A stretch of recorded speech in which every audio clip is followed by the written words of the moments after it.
Hi guys, today we'll take a look at chapter 4 for a 275 plus sorcerer. So this is Bookworld. Results you can expect is around 3.7 kk raw per hour, about 800k profit per hour, depending on the market values of the items on your server, of course. I was level 272 with 95 magic level. Now at this level, it is still a little bit tricky. You will definitely see me proc a buffer once or twice in the video because I was being a little bit careless.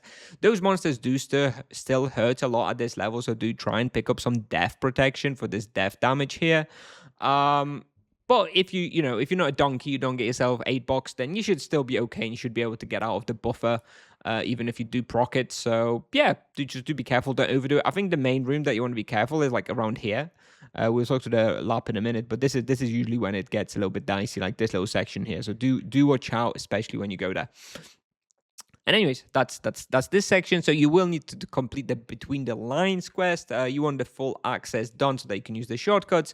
You will need a dwarven ring or a mariner's anchor. I don't know which one's going to be better here. You do kind of want the 5% death protection, so maybe a dwarven ring is better here. What else? And yeah, it's quite risky still at this level, so do be careful. I do think it gets easier from 300, 320 should be pretty easy. For charms, I just recommend standard crit and overflux setup. They have pretty low health, so like low blow, savage blow, overflux in any order would work. Otherwise, you can just always stick on some elementals, check their resistances, and put the best elemental you can. But it's not really too important. And for the wheel, I do recommend going into the Lord of Destruction and Death Echo quadrant because you will be going with Death rotation. With Death Echo into Great Firewave is the rotation I do, and that's the one I recommend. And Aura of Sap Strength definitely because they do hurt a lot. So for the lap, there are two variants you can do. One is if you want to focus Crusaders for a Crusader Bestiary or Crusader Bounty, in which case you do go like this. This would be your lap for like Crusaders. You would do something like this, go through here. Try and pull out the monsters from here if you can. When you like here or here, try to like sort of go towards the door to pull out the monsters that you want. Anyways, you do something like this.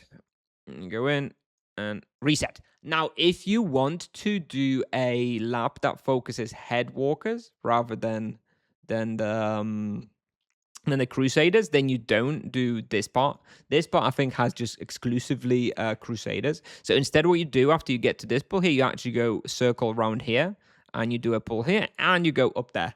And you still restart and do this pull here, but you don't go to here to the left. So that's basically the variant, right? You can either go up here, or you can go through here on the left if you want more Crusaders. So if you're doing a bounty, you go a Headwalker bounty, then go this way.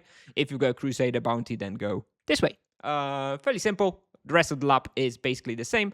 And yeah, pretty fun, pretty good spot. Very popular on most servers because it has pretty good results for a pretty safe spot. Good profit too.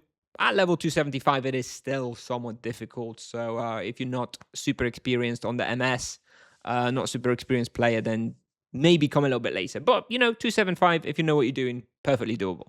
Anyways, thanks for watching. I'll play the video now, and I'll see you in the next one. Bye-bye.